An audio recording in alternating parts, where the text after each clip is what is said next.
Quand la plupart des gens entendent mon appel, ils l'ignorent, pensant que cela sera sans conséquence.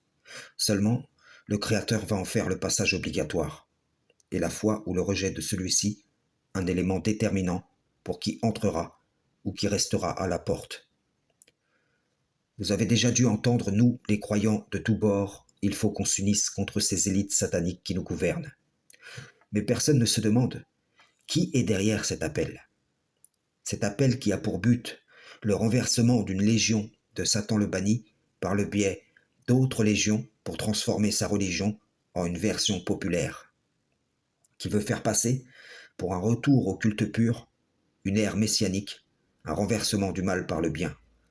Dans la franc-maçonnerie, il y a des gens se réclamant du judaïsme, d'autres du christianisme, d'autres encore du sunnisme, chiisme, etc. Et qu'est-ce qu'ils ont en commun? Ce qu'ils ont tous en commun, c'est qu'au-dessus de leur adhérence à ces dogmes religieux, ils ont fait allégeance à Satan le banni, qu'ils nomment le grand architecte. Comprenez donc que de la chute de la franc-maçonnerie luciférienne selon sa forme actuelle, l'ennemi déclaré selon son esprit et à son image a d'ores et déjà préparé par vous la version finale de sa religion. Car qui d'entre vous reviendra sur le pacte que vous avez déjà accepté? Qui d'entre vous s'est demandé si une adhérence à un tel concept sera agréée du Créateur? Vos dogmes religieux sont tout aussi sataniques que la franc-maçonnerie.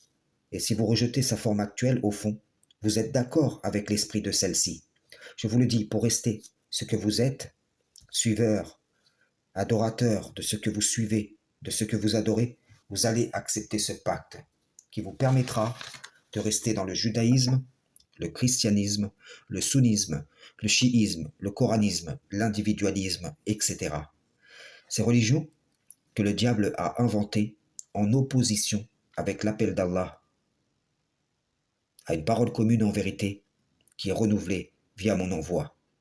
Et c'est là que mon intervention devient un élément déterminant, car quiconque repoussera mon appel parmi vous sera repoussé vers le pacte de Satan le banni. Ainsi, sur preuve, seront agréés les fidèles, et sur preuve, seront confondus les infidèles. Car comme je l'ai déjà dit, dans le parti d'Allah, les croyants sont unis de cœur.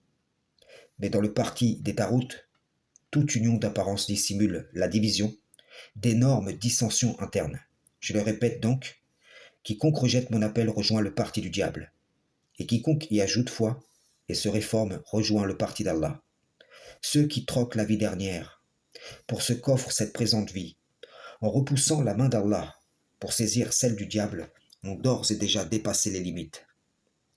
Comprenez-le, ce n'est pas un jeu. Lorsque vous rejetez l'envoyé d'Allah pour suivre les pas du diable, cela se traduit par votre signature sur le contrat. Pensez-vous que, par exemple, les chanteurs qui font un pacte avec le diable banni signent un papier pour attester de cela? Non, mais certains choix qu'ils feront attesteront de cela. De même, quand vous adhérez à ces dogmes religieux, vous dites, des généraux de Satan le banni, vous êtes notre divinité. Et lorsque vous acceptez une coexistence entre elles, vous dites, Satan le banni est le Dieu suprême sur celle-ci. De sorte que vous n'avez rien de différent avec les francs-maçons, car vous servez la même fausse divinité. Frères et sœurs en islam, salam, shalom.